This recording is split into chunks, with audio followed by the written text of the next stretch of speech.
Game over, man. Game over. You're gonna need a bigger boat. I am Iron Man. This is a tasty burger. Welcome to the In Session Film Podcast. Welcome to this podcast review for February 1st, 2024, and I'm JD Duran. And I'm Brendan Cassidy. Hey, thanks for joining us, everybody, for this conversation. Yeah. And you know that it's early 2024 when we are still going back to 2023. Yep, that's because we still haven't figured out who the real Agent Argyle is. Yeah, we'll see that shortly. At least I will probably try to see that shortly just so I can put that to rest, get it behind me, and move on. And stop seeing that trailer. You know, we'll talk about the marketing for that movie when we actually review that movie or even on the main show because there's a lot to say about it. Yes, I'm so thrilled that we will never have to see that trailer ever again. That is very exciting. It's so annoying, but man, I think the marketing campaign was actually kind of brilliant. Absolutely. And look, there's no way that the real Agent Argyle will ever live up to the hype, whoever that may be. Unless that movie was directed by Christian Petzold. Unless it was. Who knows? Now, if Christian Petzold showed up as the real Agent Argyle, now that would be a surprise. That would set me afire. That would absolutely set the whole internet afire. Yeah. And because the internet is not ablaze at the moment, I'm going to assume that isn't the case, but you never know. All right. So Christian Petzold is a filmmaker that we actually quite adore. Yeah. His latest film, Afire, isn't really new. It came out last year. Yeah. In fact, I think it had its world premiere almost a year ago. It was February 22nd of 2023. Talk about late. Yeah, it had a theatrical release in Germany in April of 2023. I want to say it had some limited run in the summertime of last year here in North America. Yeah. I would need to confirm that, but I think that's the case. I certainly didn't get it here in South Florida. I don't believe you did as well. I did not get it in Philly. At least I don't recall it. If anything, I may have missed it at one of the art house theaters nearby or in the city. The Ritz 5 in the city would sometimes get movies like this, and I think I may have just missed the opportunity or that window when it did come. Yeah, I know that we did not get it in any way, shape, or form here. Unless it was like a one-day event. It's possible I missed it if that was the case. Christian Petzold, one-day event. I mean, he's that sought after. Yeah, exactly. And it was one of those films because we're such big Petzold fans. Every now and again, especially throughout the fall, I would refresh the pages that I had set up for the film, trying to see, is it streaming somewhere? Where can I get my hands on it? Yeah. And then right before we did the award show, maybe a month beforehand, I can't really recall, finally refreshed the page. And look, there it was, streaming on Amazon, I believe. It finally made its way. That's how I watched it. To VOD. Yeah. So we finally got it at the end of the year.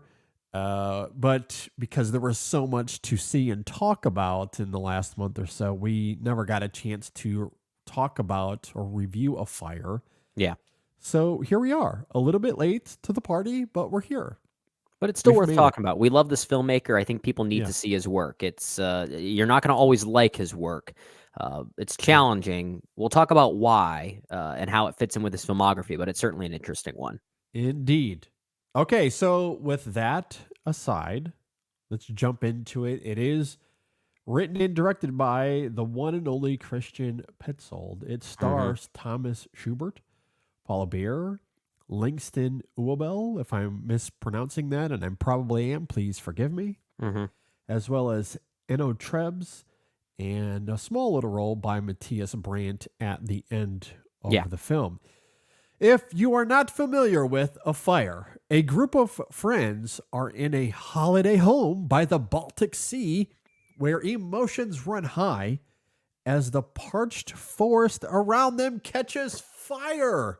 Hence Oh, the title, Afire. So that's a little bit literal, isn't it? Little literal. There, little bit of there blunt might force be a fire. symbolic of fire as well, which we'll talk about. Oh, there might be. Yeah, There you're might onto be, yeah. something. You're onto something. Yeah.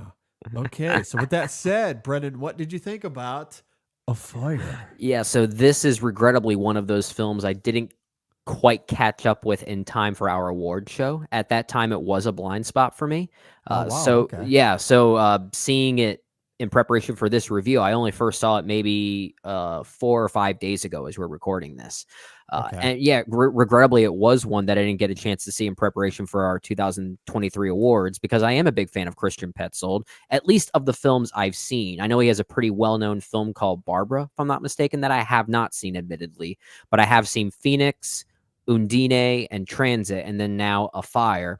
And I do think this is a very interesting one for Christian Petzold because a lot of his films, at least if you've seen movies like Phoenix and Undine and Transit, they kind of have these real high concepts, right?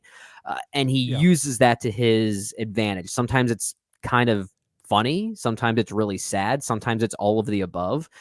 Afire is kind of less high conceptual, but more situational, if that makes sense. There are moments of humor here where it almost feels kind of sitcom-y at times. And I think that is what he's going for. This is labeled as like a comedy, drama, romance of sort, but it is certainly much more about the artistic process than anything else. And I'm sure we'll talk about that with relation to not just writing and photography, but also movie making. I think there is perhaps a meta component going on here.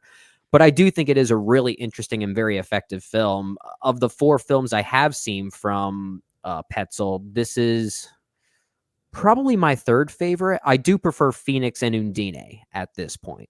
But I do like this one a little bit more than Transit. That's a film that I think got a little away of, I think its high concept kind of got away from itself a little bit. I didn't think that one did the best job balancing all those things. But this one, I'll tell you what, the biggest regret I have for this film and not catching up with it in time for our award show, there's one category where I probably would have represented this movie. Best leading actor. Because okay. You would go that far, huh? Thomas Schubert in this movie. This character I wanted to punch in the face so hard and then give him a big hug afterwards. Like that kind of balance there. He is so grating as an artistic narcissist who can't comprehend the feelings of other people around him. But as someone like myself that has partaken in the creation of art, music specifically, I kind of understand what he's going through. So, and I think he plays into that duality so well, which made the entire film really interesting to me. So I'm sure there's a lot we can talk about, especially as it relates to the character of Leon as he plays here. But yeah, I do think this is a fascinating film about many things without really diving into those high concepts that Petzold seems to be known for. It's a very different kind of film for me while still feeling very much like a Christian Petzold film in many ways.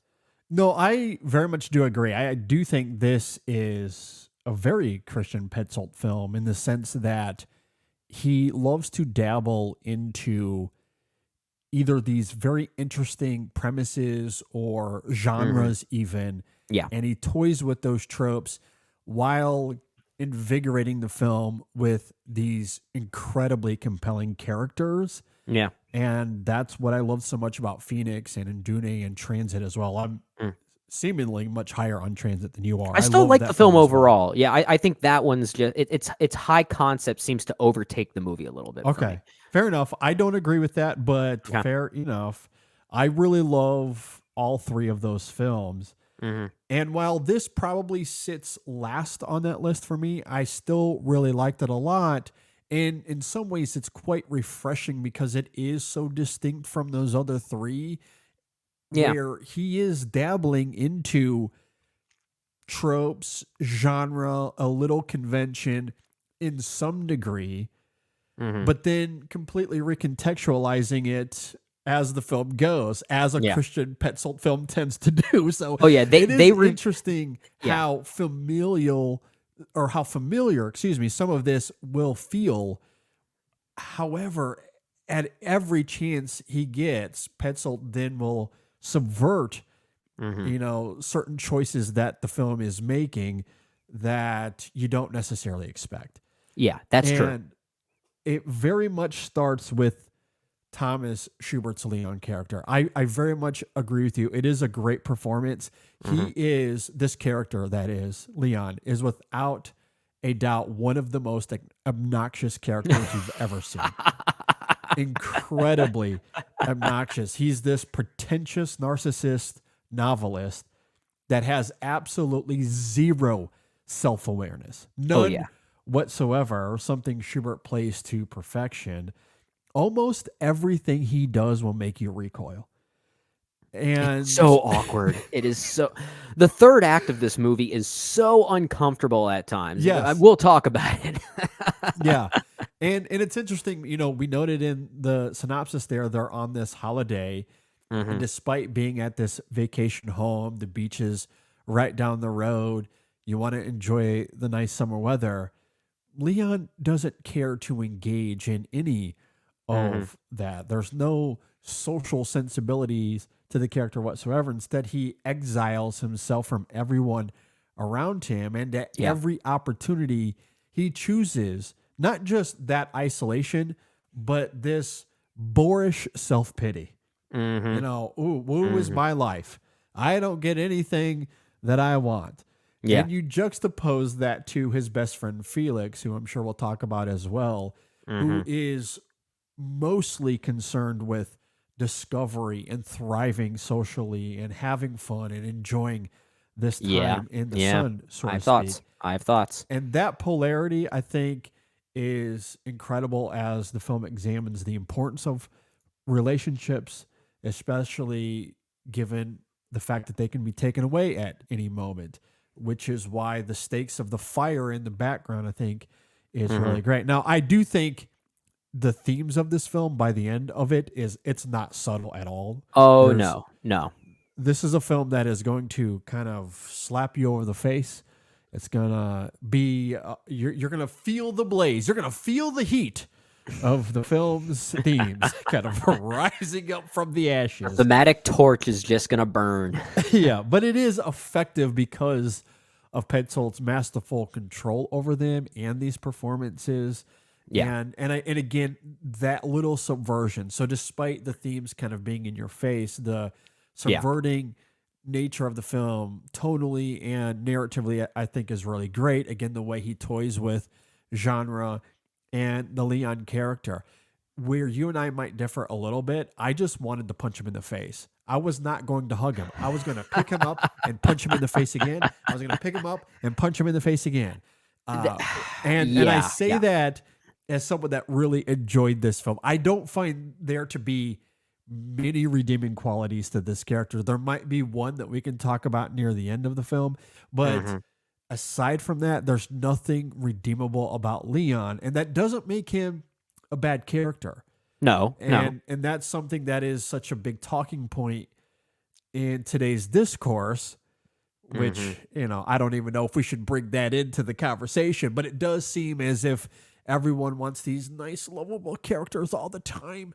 And I love those characters as well. But there are times like you add a prickliness to the character, and that can make them really compelling. And in this case, it is quite antithetical to maybe what you're used to, especially from major studios. Not conventional at all. And Leon, it's not even just that he's prickly and arrogant. He's very much that.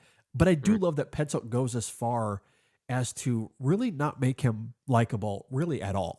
But there's something about that approach here that I actually quite liked. There's something about the storytelling here, Petzold's direction, that makes that work, where you're still captivated, you're still interested to see how it plays out. You're never bored by this guy. You always want to see what he's going to do next. By it. Absolutely. So yeah, I was completely compelled by the film, even if I was equally appalled by it. If that makes sense. No, it makes perfect sense. I think if any reason, if there is any reason why I have some pity for the character, is that I could sense this And maybe it's in the performance, like this unspoken sadness of something that we just don't know about. And that's true. I do agree. That's there. And I think if anything, there's a performative angle here that adds layers to the character that certainly isn't on the page. And I don't know if that was intentional or not, because I kept getting the sense that Leon is someone that just simply can't separate his work life from his home life. And in many ways, the movie is, while it uses art as this occupational conduit, it is in some ways about work-home life balance in a lot of ways. Because something that Leon always says when he's asked, oh, like, you want to come to the beach with us, or you want to walk back home or go to the grocery store with us? He goes, work won't allow it. Yeah. Work is not stopping you, dude. This is you. This is all you. You're also on a holiday. Like exactly. The whole point is to disconnect and find rejuvenation, which is why you brought up Felix there. That's a great antithetical argument to this. This is someone that does let go. He's working on his photography portfolio. That is essentially his job, and why he's on this retreat, so he can get inspiration in the right ways. But what does he choose to do? He relaxes. He lets it come to him by letting the moment basically give it to him. He gives into it. That's the way, that's the way you're supposed to do it. And I think the reason why I say I wanted to quote unquote give Leon a hug by the end is I know so many people that have a hard time disconnecting themselves from work and kind of feeling mentally imbalanced because of it. And I feel bad for those people. I really do. And I don't know if the performance is really speaking to that, but I kind of sense that in it, which is maybe me projecting it into it. I don't know. It could be more of a me thing than anything else. But I do think that argument is potentially there, even though maybe like 8 times out of 10, you do want to punch the character in the face. That is certainly more of an overarching feeling towards Leon than anything else. But I do love the way Petzold kind of plays with that polarity. It is very much a Petzold film in the fact that it introduces a certain type of film and a certain narrative device only to then kind of trick you and reveal itself maybe halfway through. And this film definitely does that in traditional Christian Petzold ways. It's a film that definitely reveals itself as it goes and kind of tricks you along the way, which I did find really interesting. Yeah, no, it is really interesting. And even though I didn't have any sort of empathy for the character myself, I do understand that struggle and that many do have it. However, he doesn't handle it in the right ways. It doesn't excuse behavior. Absolutely not. And I want to be clear, if I say those things that I kind of pity him, that doesn't mean I'm excusing his behavior. He should still own up to those arrogant things that he does and says.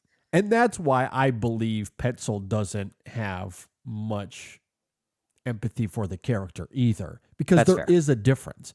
There is a difference between the two. You can maybe have a struggle, maybe this specific struggle, but you still treat people as you should, as people. Doesn't mean you're always going to be perfect. And no one expects Leon to be a saint necessarily. Oh, no. And that's why I said pity. Pity and empathy are not necessarily the same thing. They're not always cut from the same cloth. Fair enough. And the only pity I sensed here is Leon's incessant self-pity parties. And he has plenty of those. He has plenty of those. But that's what makes the character so compelling. And it's interesting. I alluded to it in my opening thoughts, and you certainly compounded on it there. The juxtaposition between him and his friend Felix. Yeah. And you are right. I think what's interesting is that one is able to disassociate, have fun, enjoy the holiday, get rejuvenated. Leon, for the reasons we're talking about, is not able to. He's constantly concerned about the work. And here's what's so beautiful about the film and the irony that it offers within that duality there. This might be a little bit of a spoiler, but I'll be vague here. And obviously, from a plotting perspective, this doesn't really change all that much, even if you do hear this information without seeing the film.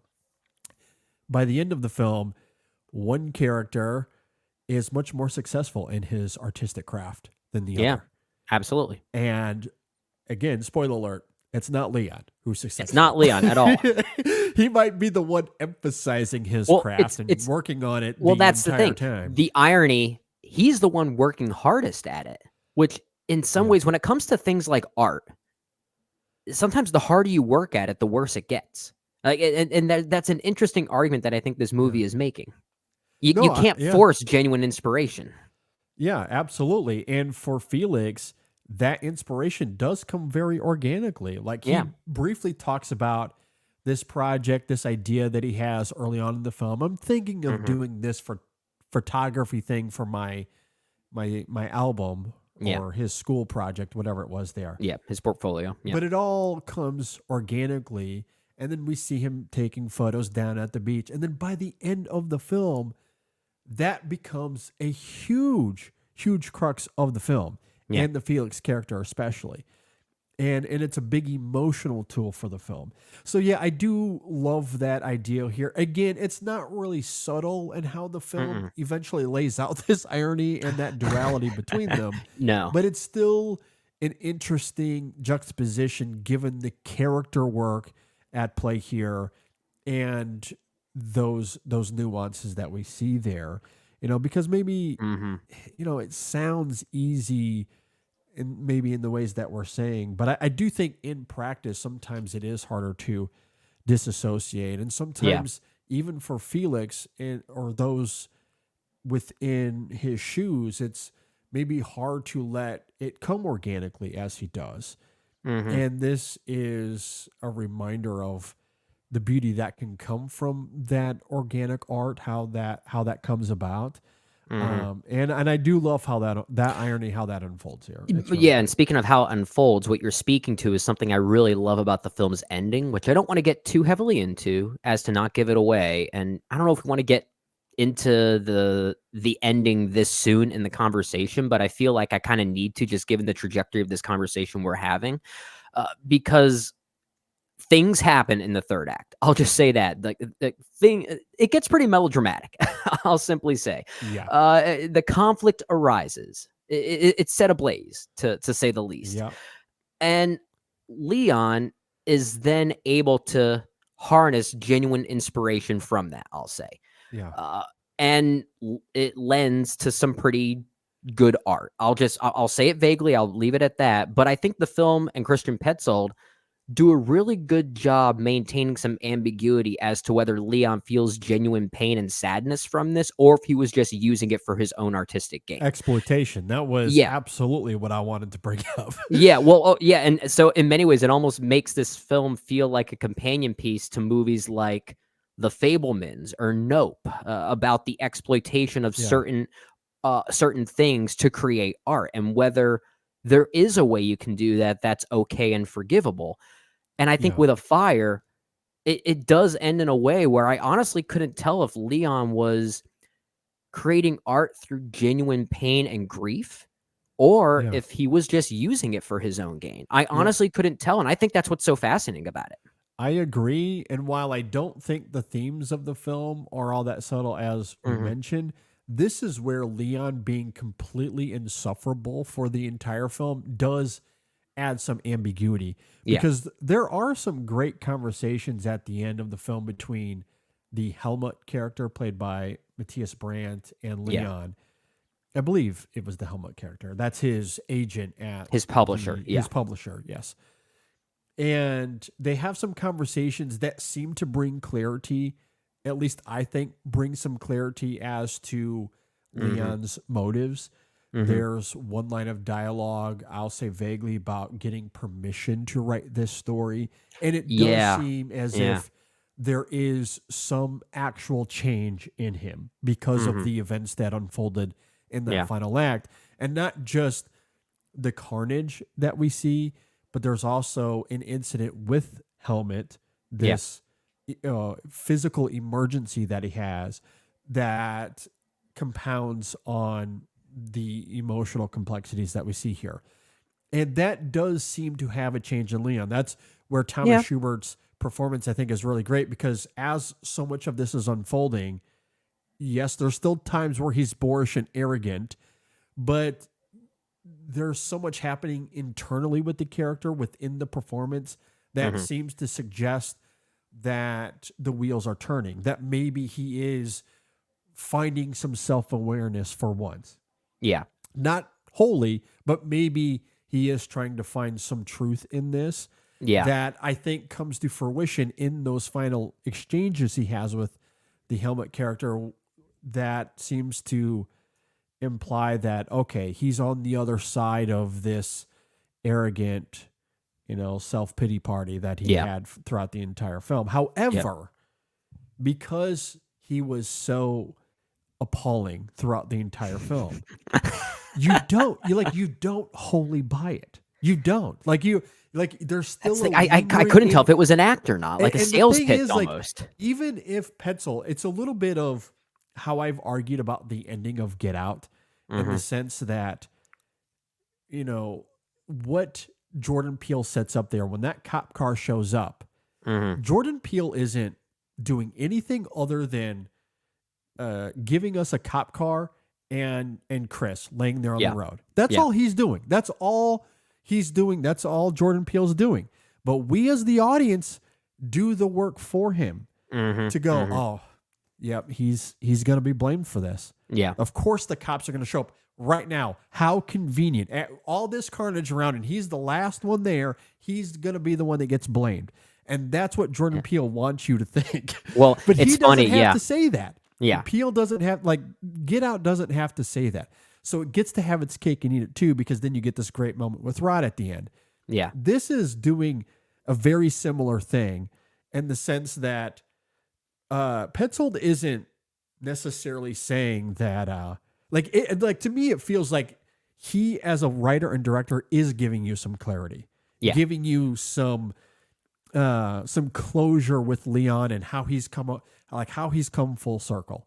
But because he's been so awful throughout this whole film, that we do the work of offering ambiguity to those final moments by going, I don't know. I don't know. This could all be an act. Well, yeah. Well, there are even little clues that made me think Petzold was trying to add some ambiguity, like this idea of getting permission to tell this story in this way. Wasn't it the publisher that had to do that? It wasn't even Leon that did it. So it almost seems to suggest that Leon wasn't the one to seek that out, as if he had other people doing the humanistic work for him. So there are little things like that which allow that ambiguity to come through. But I do think that you're right. If anything, it is Petzold being, by making it seem like he steps behind the audience, he's actually 500 steps ahead of the audience. Yeah. It's he knows how we're going to internalize this and plays into it, which is what makes that final exchange at the end so interesting. And honestly, that final shot so interesting too, which kind of almost counteracts that a little bit then. Yeah. I do think that Schubert's performance does seem to offer some closure, some growth as a person, if you will. Sure. But I think because of the storytelling here and that trickery, but you don't really believe it, or at least you're unsure. And I do find that ambiguity, well, even if it's a faux ambiguity, it's still really interesting as you get to the final shot. I think that's going to make this movie interesting to revisit, because it might depend on what your emotional headspace is while you watch it. If you find yourself in a more cynical mode in life, you might latch on to that cynicism at the end. Or if you find yourself in a more hopeful side of things, you'll look to the fact that Leon has finally started to develop a little bit of an arc.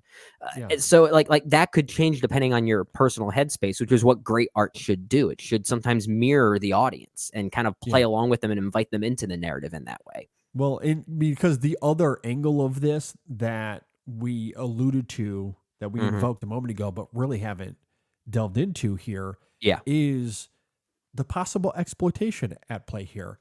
He was in a rut. He was in a writing rut throughout the entirety of this film. There's that great scene between Leon and Helmet when he shows up there at the holiday home. Yeah. And the feedback that Leon gets on this book that he's writing is not great. And he does not receive it well at all. At all. So, as we noted, and that makes it doubly frustrating, right? It's one thing that to get that kind of feedback, broadly speaking, but because he's dedicated so much time on this holiday to this book, and then you get the double whammy of, and this is garbage as well. And your publisher, who is there to see you, becomes more interested in your friend's art that he doesn't even represent. Exactly. And also becomes interested in the Nadja character, who happens to also be, spoiler alert, I guess, who also happens to be a novelist. Yeah. Which Leon did not know until that moment when Nadja reveals that at the end there. Yeah. And they have a connection. Nadja and Helmet have a connection there. So, yeah, all of this compounds to where he's desperate. Like, it forces this desperation onto him, which I think is interesting about the not so subtle symbolism of the pigs in the forest and the fire. Again, perfect. I'm fine with it, but I don't mind it either. Yeah, it's okay to be a little obvious to make a thematic and an emotional point as opposed to just an intellectual one. But we either, because of all of that, we see that he's desperate. So when we come to find out this novel that he has written, where he's completely scrapped his old idea, he's written a completely new book that his publisher is very, very happy with. It's not that difficult for us to immediately go to exploitation. Is this okay? Morally, ethically, emotionally? I think there's a giant gray area with that. Even if in some ways, again, because of the trickery, the film, Schubert, maybe they're implying that it's okay. We're on the other side. We did everything the right way. But I don't know. I found myself questioning the character still at the end of it. I mean, yeah, but it's like it raises this question about art. It's the same conversation we had when we talked about Steven Spielberg's The Fabelmans. Yeah. His best films were in many ways exploiting his parents' divorce. Yeah. E.T. is very much that. And that is one of the greatest movies ever made. Close Encounters, same thing. Same thing. AI kind of feeds into that as well. Oh, So many of Spielberg's films tap into that. And you can't help but think in some ways he is kind of exploiting it. That mirror shot in The Fabelmans is a visual representation of that exploitation. Exactly. Yeah. And we come around thinking like, that is kind of an icky thing for Spielberg to do, but I'm glad he did because we got great art from it. We did. So it raises the question, if you find it sort of condemnable in Afire, does that make you a hypocrite if you found it condonable in The Fabelmans? Yeah. Like, it's an interesting conversation to have, and there's no right or wrong. I like that the film is weirdly pointing to that potential hypocrisy in how we evaluate art. No, I completely agree. And that's where character, I think, is really important. Mm-hmm. And to me, that is the distinction, right? Sure. Because you look at something like The Fabelmans or Spielberg himself and what he's doing there. We know that there's an earnestness to Spielberg, that he did it as a way to find genuine connection to his parents, to the divorce, to find some sort of truth, to find closure and healing. He brought art to his life as a way to cope. And that's one of my favorite things about art, broadly speaking. Is Leon really doing that? That's the question. That's what's so interesting. I love that I don't know the answer. and that's where if you find one condonable and one that's maybe above reproach, that is the difference. Yeah. It is the intention. It is the character. Who is doing the art and what is the purpose of it? Exploitation, there might be a fine line there, but I think we all agree that Spielberg was doing it in good faith. Yeah. Which is Leon really doing this in good faith? Well, I don't know. And that gets to the whole idea of the word exploitation. So perhaps it's too dangerous of a word to use for Steven Spielberg, because is that really exploitation? Exploitation in many ways would really be more an artist using it just to get ahead in their own life and their own career, like to take advantage of it, if you will. And I think the argument with Spielberg, as an example, is that he wasn't really doing that. There was an emotional reason for him to tell those stories in that way. Yeah. The question is, as you said, what's Leon doing with it? Like, is it the same thing? Is it not? And that's so fascinating. Okay, so according to the Oxford Dictionary, there's two here. The first two definitions of exploitation: Okay. the action or fact of treating someone unfairly in order to benefit from their work. Okay, Okay. that very much applies to what you were just saying there. Sure. The second one, the action of making use of and benefiting from resources. Okay, how do we define resource? Because if we want to say, if we want to take that second one and go, okay, he's benefiting from his childhood. Does his childhood act as a resource in that instance? Or Because is the that making could of be those movies, do the movies become those resources as a form of therapy then? Yeah. Because in that case, the term exploitation doesn't have necessarily negative connotation to it. Sure. He's sure. just making use of these resources as a benefit to bring himself healing and closure. Mhm. And in that case, there's nothing wrong with Spielberg or any artist doing that. Terrence Malick has done this throughout his entire career as well. Many filmmakers have. Scorsese's doing it now. Scorsese's doing, yeah. Many of them have done this. If not all artists have done this to some degree or another. Sure. However, in Leon's case, it feels so much more like the first one. Which version of exploitation is it? Yeah. Yeah. And I don't know, because he was so insufferable through the whole film. It's hard for me to give him the benefit of the doubt. It feels like he is doing this, like as it says here, treating someone unfairly, quote unquote, in order to benefit for their work. This, like, to me, that's Leon here. Like, it feels more in the boorish side of that argument there. I will say, and I think the whole point of this ending is to not offer this conclusion. I think it is meant to be ambiguous. And if I watch this movie again, I might have a different response to Leon. But upon first viewing, as someone that did feel pity for Leon, maybe more so than you, obviously. Yeah. Yeah. My reaction to the end was more that first side of exploitation. That was my first instinct, was that he was merely using it unfairly. So if like at this point now, only seeing the film once, if I were forced, gun to my head, to say, what is my interpretation of that ending? If I had to make a choice, I think he is doing it unfairly. I think he is taking advantage of this tragedy that he went through in those final minutes and used it for his own gain. I agree with the teacher. And I might think differently if I watch it at a different time. And I do think the film does offer both sides equally. I'm just at a point where I'm leaning towards that cynicism a little bit more. I agree, because as we've been talking about, he's so narcissistic. Mm-hmm. He has no self-awareness whatsoever. Everything he does, you recoil at, even when these characters are trying to show as much patience and grace with them as possible. How many times does Felix plead with him? Hey, please come hang out with us. We're going to the beach. Why don't you come? Yeah. Hey, I need to fix this leak on the roof. Will you please help me? Just do something, like get outside your wheelhouse a little bit. Or you think of that moment when Leon is, on a little stroll and he comes across Nadja and she's at this ice cream stand and she's very courteous with him, very cordial and nice, trying to, she asks him to hang out later or something to that effect. And he just completely turns away and walks off. Again, work won't allow it, is what he says. He can't disconnect from that. He can't disconnect. He's very isolated. But even within it, like, it's one thing to say that, he's, choosing isolation, and he is.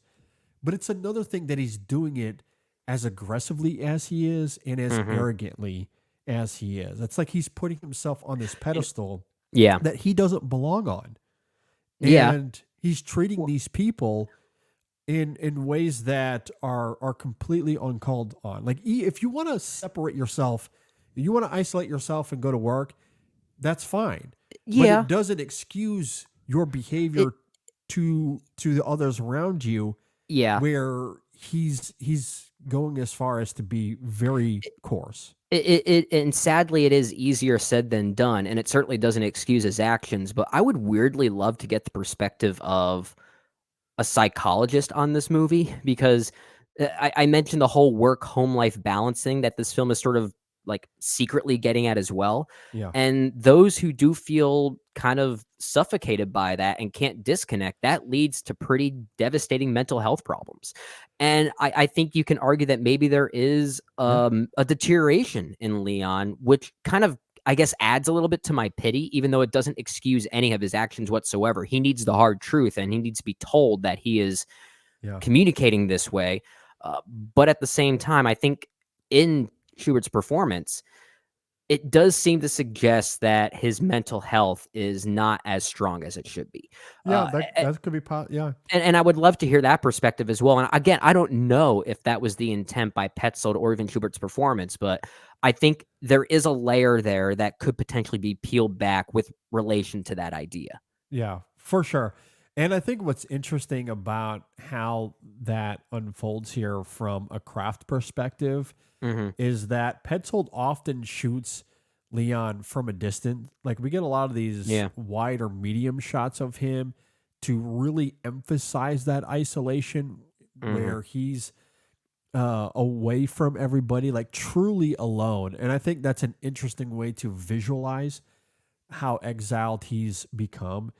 And then you compound that with Schubert's performance, as we've been talking about, and that just makes it all the more alluring, and how much you just want to punch him in the face. Because I think about that, like that, early on in the film, he chooses to sleep outside. Like, his reaction to it all, like, he's just so disgusted that people would be making noise at night, or you'd rather deal with the bugs than the noise. Yeah, or like the way he reacts at the beach. The one time he does go, he's just, revolting. Just that he's miserable there. the whole time. Just He falls miserable. asleep, which is something he probably needs. He needs some sleep, and he yells at his friend for not waking him up. It's like he's constantly finding things to put him down. Yeah, because he's asking for that pity, and some people who are in those positions will find those conduits, those outlets to ask for that sympathy, and that's clearly what he's doing. Absolutely. Overbearing at every moment in this film. Yeah. And I love, again, how that is illustrated in the film from a cinematography perspective.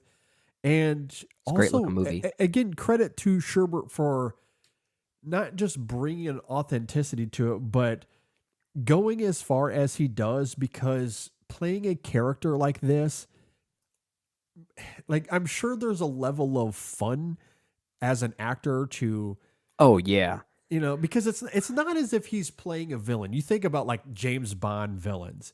Those are really fun roles where you get to be campy and go over the top. This is a performance where he is so belligerently overbearing. Like, there's nothing about him that's lovable. It's not like you're getting to play a fun villain in Argyle. Okay, you're not doing that. You're playing someone. This isn't even Daniel Plainview and There'll Be Blood. It's not even. It's not even like that. That's what I mean. Like, you think about these great iconic villains that have great performances to them, and there's like an alluring factor to them that you just can't turn away from. Like a Daniel Plainview, like, he's like obviously the cream of the crop, so to speak. Oh yeah. Leon has none of that. Like, there's nothing about him that's alluring. And I think that is very purposeful. This is just a completely pretentious, grating character from beginning to end. And he has to make that work. As the lead, he still has to make that engaging so you don't turn off the movie 10, 15 minutes into it. And I think he does. Like, he somehow is able to manage and ride that line where he is insufferable, but Petzold still keeps you engaged. Like, he doesn't make you want to. He makes you want to punch the character, but not turn the film off. I don't know how he pulls that off, but that's the magic trick of the film. Well, that's why I think it's one of the better performances of last year. That's why I was seriously considering, if I saw this movie in time for our award show, I may have put Schubert in my 5 for Best Actor. At least he would have been very close, because I do think he is that good. He's regardless so good. of the Oscars, Best Actor, like, from a broad perspective, was really tight. great. It was tight, yeah. And we didn't even get a chance to talk about someone like Paula Beer in this. She's really charming in this movie. I've always loved her ever since we first saw that film. What was it, France? Remember that film from, I think, 2016? That was the first time Yeah, I I think so, recall yeah. seeing her. It was a black and white film, black and Yeah. white war film. Yeah. The first time I saw her in that, I was like, man, this is like this generation's Grace Kelly. Like she just has that kind of allure to her. And then, of course, seeing her in Petzold's last film in DNA, it's like I just can't get enough of this girl. I think she's phenomenal, and she's really charming here as well. No, she is really great. And I do love how Paula Beer plays Nadja as this obviously very attractive, alluring woman who is sharing this vacation home. She's also hiding a secret that we Yeah. find out later on in the film. I love how she hides that. It's as if she can see the suffering in Leon and doesn't want to compound that. And the only time Yeah. she does is when Leon approaches her to read this book that he's writing. So Yeah. she is drawn in. She's invited into it. It's not as if she, forces her way in. So she's invited in. She reads. She gives her feedback, and I'll give you one guess as to how Leon responded. So like, Not great.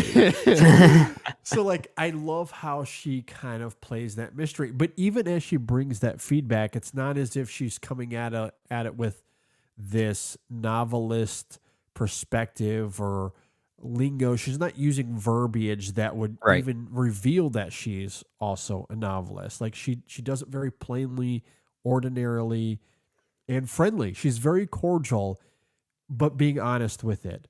And so like I really love how she tiptoes that line, and we really see how she becomes the mirror of Leon, and how you can come from the same industry but disassociate and not be consumed by your work. Yeah. Yeah. And she's great. I think she is great at that. Yeah, when she's finally revealing what it is that she does and what that secret is, she's kind of forced to in the moment. But she's also revealing it to someone that she clearly respects and wants a genuine interest in. So, but yeah, you're right. Leon does not react too favorably to that news. Nope. No, I will say the one moment of the film, and I'd love to go back and revisit it. It's been almost 2 months, I feel like, at this point for me. Okay. So it's been a minute. But one scene that does stand out to me in terms of how we've been talking about Leon being this insufferable character, the humanity of him, where can you find any sort of empathy or a moment where truth hits him, and does it change how we see him at the end? There is one moment where he goes to the beach. This is after we've seen a bunch of turmoil. He goes to the beach, and we see him become a little bit cathartic as he looks out into the sea. I'd love to go back and watch the film through the prism of that moment to see if that does change how I reflect on him, because it's the one moment of the film where he evokes any sort of humanity. Well, or is he just crying for himself? And again, is it the self-pity party? Well, because it could be I think too. I think it depends on timing and when that scene comes, because there are at least 2 or 3 brief moments, or I should say exchanges here rather, primarily between Nadja and Leon, where Leon does openly admit, I am wrong, I am sorry, I shouldn't be doing this. He does apologize a few times. Yes. He does, yeah. And if there is enough of a closeness between an apology like that and that scene you're talking about, there might be a way to connect those two. Yeah. To perhaps showcase that moment of catharsis is not purely based on self-pity. Yeah. And I think there is, and maybe that's another reason why I did feel a little bit of genuine pity for the character at times. Well, and also, even I think a fair question to ask is that even if that moment was pure for Leon, is it short-lived? Because one motif we do see here is that eventually, I noted in my opening thoughts, there's no self-awareness to the character, and there very much is no self-awareness. It's not until, as time passes, way later on, that he's like, maybe I screwed up here. And then he apologizes. So yeah, there's 3 or 4 apology scenes in this film where he finally is like, okay, I screwed up, I apologize. Yeah. But he didn't get stuck in that cycle. So apologize, I go back to being This- an a-hole. You I know- you- apologize. I go back to being an a-hole. We talked about this a lot, JD. We love the circular arc for characters in movies, right? This Yeah. is like 7 circular arcs. Exactly. So like, even if he does, It's like a figure 8 of an arc. apologize, It's- maybe he goes to the beach and has an epiphany there, but Maybe. is that something that really sticks, or is it another one of these short-lived moments before he just gets back into his normalcy? Mhm. I don't know. I don't know. And I But love that that- I don't know.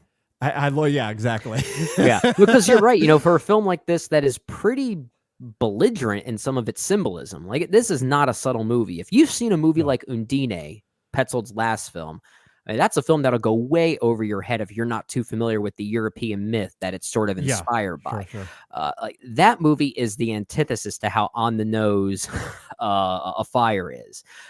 But yeah, even despite the bluntness of some of that symbolism and those themes, I do like that there is some ambiguity where it counts. Yeah. That even despite those answers being revealed, Petzold's not giving us every single answer.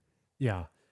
And to that, and to what we were just saying about him being in this cyclical rut. Yeah.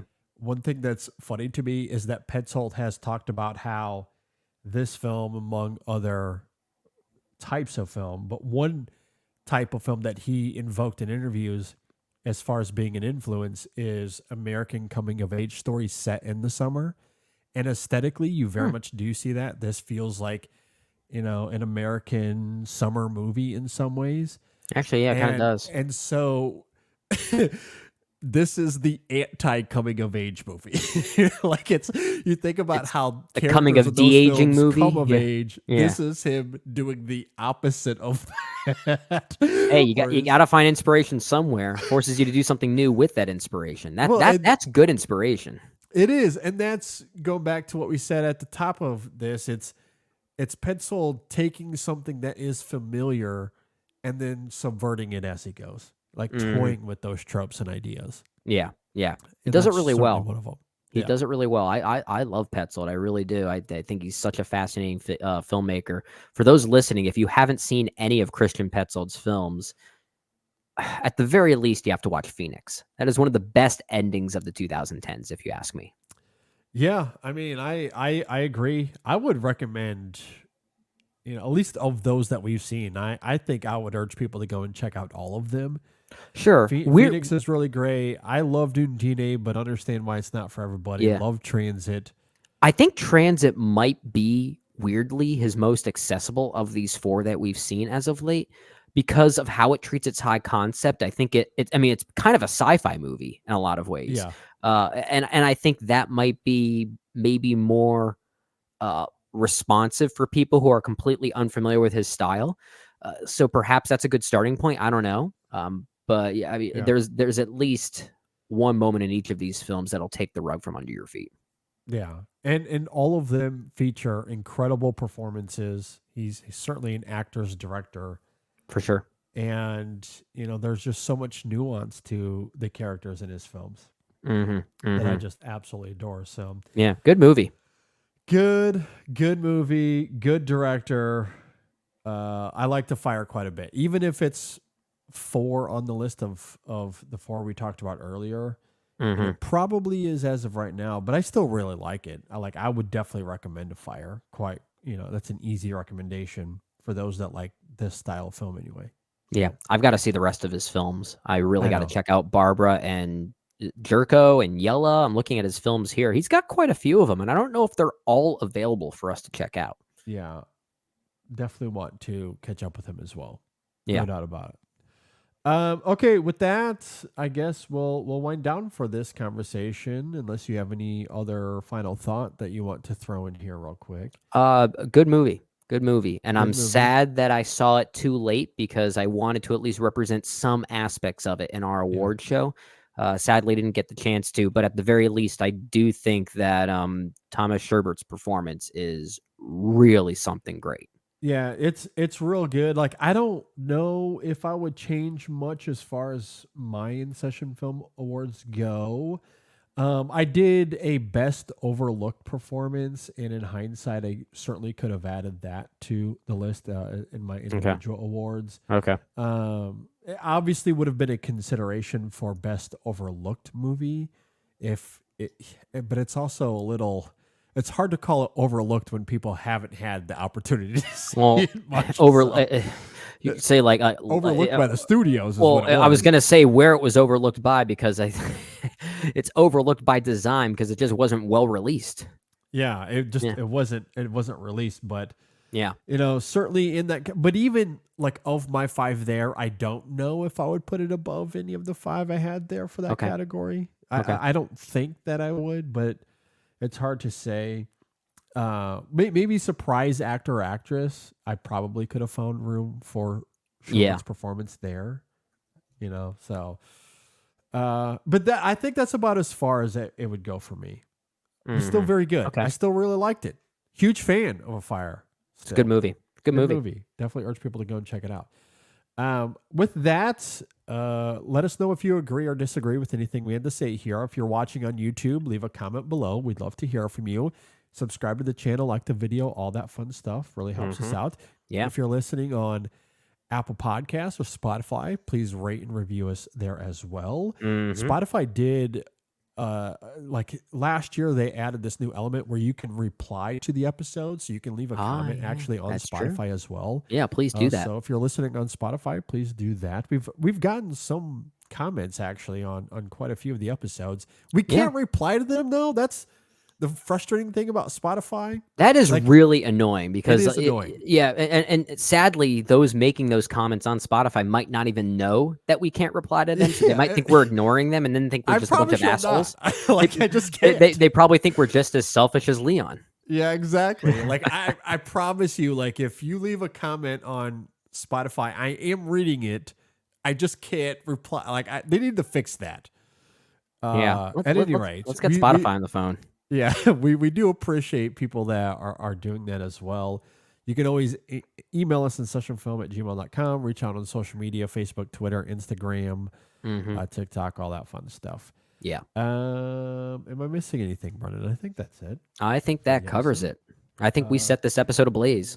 We did. Do you have any final thoughts on anything before we get out of here? Well, I will say this conversation made me appreciate the film even more, and I really love when we have those conversations. This was, once again, really great talking to you on a movie, JD. Yeah, I wasn't sure what to expect going into this conversation, and it ended up being really fruitful. I agree. Enjoyed it as well. So, I agree.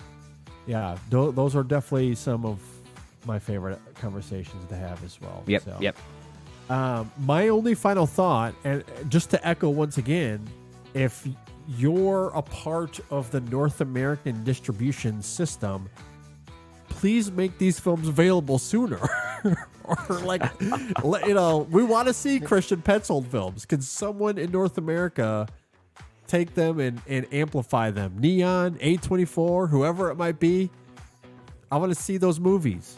I do too. Just selfishly speaking. Yeah, I know. I like movies.